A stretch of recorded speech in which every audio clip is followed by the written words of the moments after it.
la moisson, du broyage et du pressage. C'est ce qui va se passer durant cette vidéo. Voilà, bonjour à tous, bienvenue sur cette nouvelle vidéo. Là, comme vous voyez, aujourd'hui, on est chargé. Il y a l'entreprise de travaux agricoles Sordet SA qui est juste derrière moi en train de battre.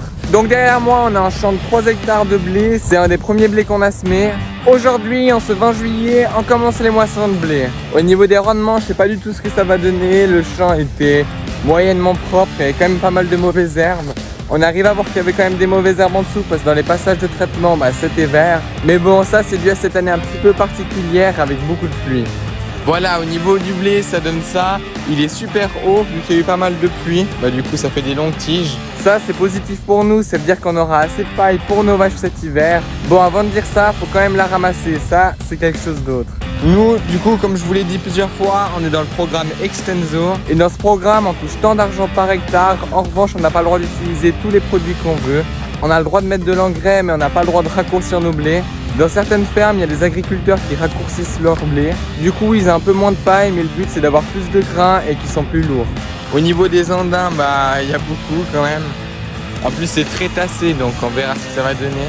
Les andins sont pas encore vraiment très secs parce qu'il y a un petit peu de verre dedans, il y avait un peu de mauvaises herbes. Mais du coup, on va voir si on arrive à botteler ce soir, sinon ce sera pour une autre fois. Mais malheureusement, je pourrais pas vous filmer ça. Cette nuit, il va pleuvoir et on s'était dit que si on arrive à botteler, c'est une bonne chose de faite. Et puis sinon, il faudra encore retourner la paille avec le roc. Enfin, vous l'avez vu sur la vidéo pour la paille d'orge. Bon, on a un nouveau broyeur, je vais vous montrer ça. Allez, on est parti.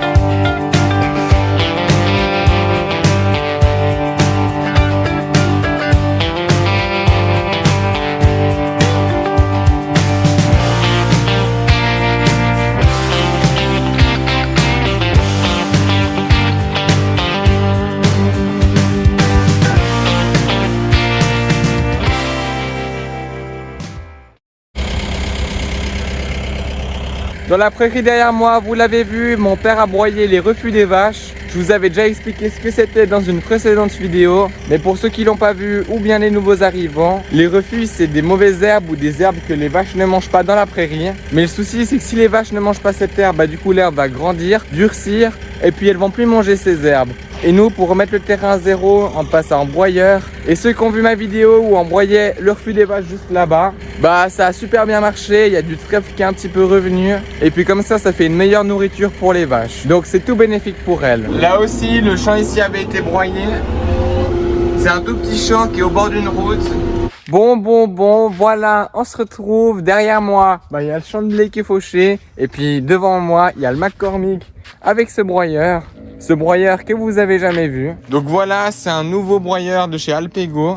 Finalement, c'est la société d'achat de machines agricoles qui a acheté un nouveau broyeur qui fait 3,10 m. L'ancien que vous avez déjà vu sur la chaîne fait 2,80 m. Et puis en fait, il s'était avéré qu'il arrivait en fin de vie.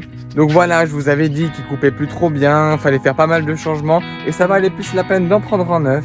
Franchement, c'est une jolie bestiole qui fonctionne plutôt bien. Et puis on a essayé de le crocher devant le McCormick, le tracteur de démonstration. Et puis franchement, dans les lignes droites, ça va super bien. Et puis maintenant, pour vous parler du blé derrière moi, la batteuse est venue à tout faucher. On a 2 chars à aller livrer à la coopérative à 22 h. Et on a un petit peu peur parce qu'il annonce un peu de pluie à 21 h. Et on espère sincèrement qu'on sera pas obligé de bâcher les chars parce que c'est lent, c'est embêtant. Et puis si un peu évité, c'est tant mieux. On verra ça, je vous reprendrai plus tard.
Comme je vous l'avais dit tout à l'heure, je crois que la paille est toujours un petit peu mate, même en fin de journée. Parce que là sur le dessus c'est bon, mais plus en bas dessous, là c'est du vert typiquement, là c'est presque mouillé, ouais. Mais du coup pour le ramassage de la paille, ça va pas se faire dans cette vidéo, voilà, c'est comme ça. Mais bon allez, on va se retrouver maintenant pour livrer les chars. Ah, ça y est, ils nous ont accroché la 18 tonnes au cul du Vario. Oh, ben là, ça va faire du 4 hectares, hein. Bon, allez, on est parti. On n'est pas très loin du centre collecteur. C'est beau ça, c'est beau. Aïe, aïe, aïe, on arrive. Par contre, je vais rétrograder parce que ça descend pas mal.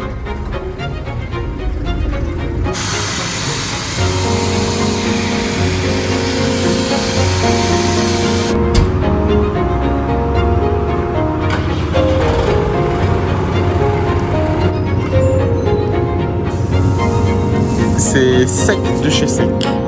Non, en vrai, j'abuse, ça va.